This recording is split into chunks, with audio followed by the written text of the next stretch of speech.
Right. Hi everyone. I'm Ngozi And this is Nana, and welcome back to our channel. So today we're going to be talking about something a little different, I guess. It was, excuse me, something a little different. Basically about the mentality that a lot of people around us, I don't want to say Nigerians only, maybe it's an African thing, maybe it's even a black people thing, maybe it's a foreign thing. A lot of people, the mentality they have regarding their children. And when I say regarding their children, I mean like why they even decide to have children or what they expect from their children when they get older, even as they're growing.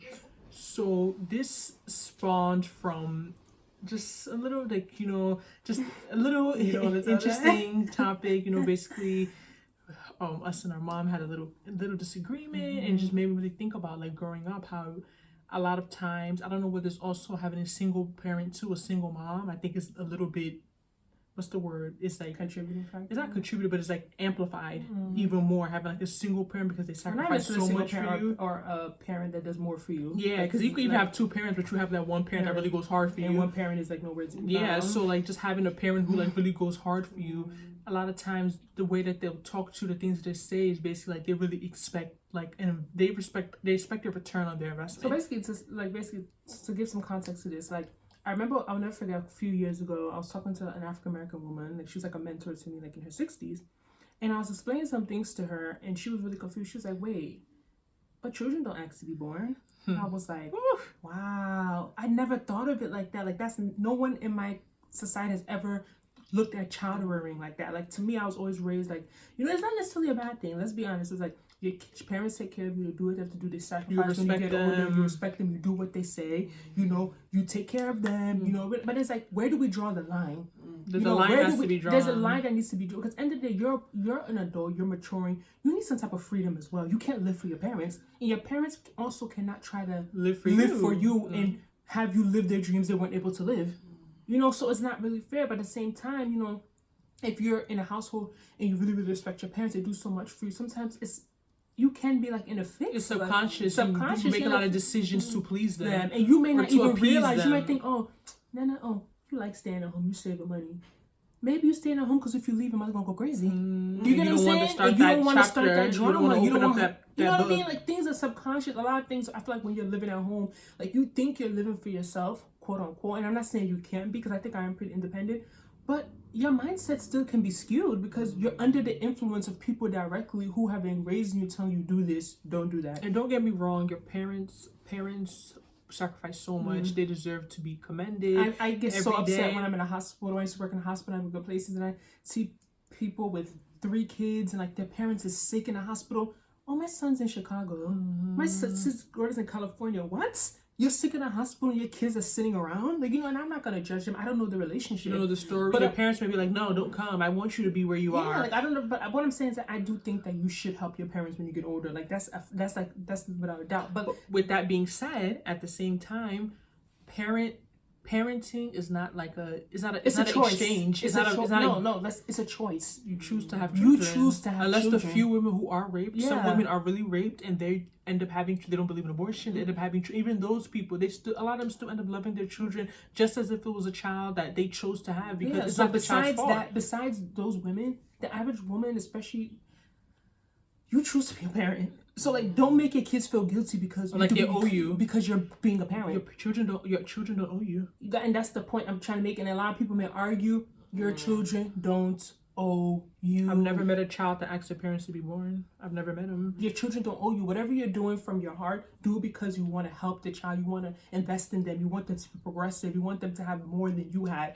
But I just feel like this whole idea of like parenting as an exchange, like, oh, I take care of my child. When I get older, my child's supposed to put money in my account. Even watching Nigerian movies, of like, oh my God, you watch them, it's just so funny. I'm like, oh, my son's supposed to be taking me to Dubai. And my son's like, this the expectations that they have for their children. It's not really fair, because it's like, you bring these children into the world, and they don't have any control over that. They don't have any say. It doesn't mean that they should hate you. They shouldn't be grateful. Exactly. But at the same time, how do you know that the life that they're living, they even enjoy it? How do you know they're not experiencing pain? You know what I mean? Like, a lot of times people make something like, there's such a gift that your parents brought to the world, but it's like, you don't know what people are going through. Just because you're alive doesn't mean you don't have problems. Doesn't mean that you're not struggling in one way or the other. So I'm not going to sit here and get all extra and start talking, like making it seem like life is so hard, because there is beauty to life. Like every day, even in the littlest things, you can always find something beautiful. But at the same time, this life we live is rough. Especially in our culture, growing up, it's like, I think a lot of women have kids for societal reasons. It's societal To pressure. fit in. You are not a woman until I you have see a women child. who have no connection with children. They don't care for kids, and you see them having all these children. Like especially, I can only speak from what I'm Nigerian, so I can speak about Nigerian people. So even people I'm very close to, I'm not gonna be someone that doesn't like children and go have 4 kids. Like, I'm not saying, do that means you shouldn't have kids? Because everyone says when you have kids, you'll love your child. You'll care about your child. But at the same time, you being a woman does not automatically mean that you're going to be a great mother or you should love kids. No. Like, it's deeper than that. Like, you have to really look at yourself, the traits you have. I have one friend, she's like, her mother is extremely selfish. If you're an extremely selfish person, why are you having kids? Exactly. Like, there's certain personality and qualities. If someone tells me right now, I don't want to have children because I'm selfish, I want to live my life, I cannot judge them. I cannot knock them because they're going to go have a child into this world and bring some child in here who's going to be bitter, who's going to be angry, who's going to feel cheated and feel used and abused. What's the point in that? Like, so you have to really assess yourself as a person. Like I said, there's no one reason. No one can give me a reason for having kids and there's some one golden globe. No, there's various reasons. And your reasons have to be my reason. But at the same time, if you really put aside culture and fitting in and, oh, maybe the Bible tells us to be fruitful and multiply, or you're supposed to have kids, I would really be curious to hear what a lot of women, especially from other parts of the world, what their rationale is for having children, because sometimes I just feel like a lot of it, like, they don't even really know. They don't. It's just something you're just supposed Society to do it, to and of fit course, in. don't overthink things, because overthinking things is what makes people crazy too. You don't have to have a thesis on why you should have a child. Like, you have a body, you have a menstrual cycle, like, it's designed for children. So like, it doesn't have to be that complex, but it would just be very interesting to talk to them and see, why did you decide to be a mother, and really hear what they say.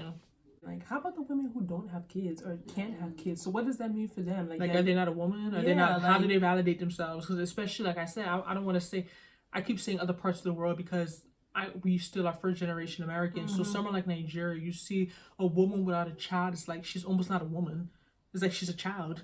It's like you can be married, you could have 6 PhDs, you could be a millionaire, you could have everything in the world. But if you don't have children, it's like something in life is missing.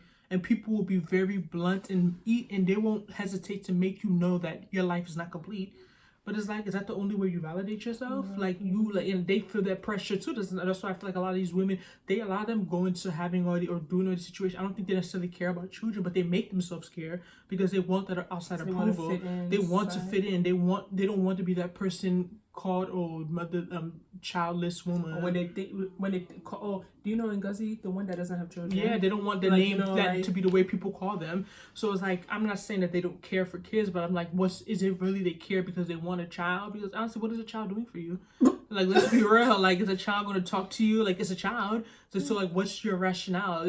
It comes down to a lot of it is just to, feel, just to belong. You don't want to be that only person that doesn't have something that everyone around you has.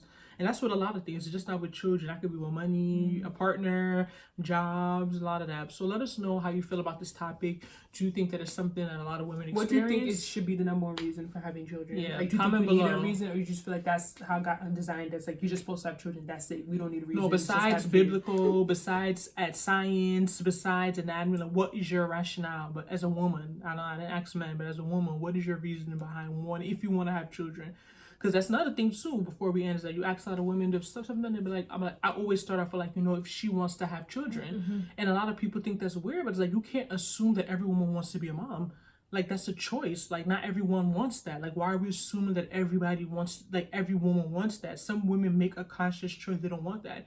But like, if you talk to some people, like my mother, like, they're selfish, they're crazy. Like, isn't it selfish to bring a child into the world and then have them in motherless baby home, have them in foster care, or have them with you and just be emotionally not attached? Yeah. So it's like, but let us know how you feel about this topic. Talk to you later. Bye-bye.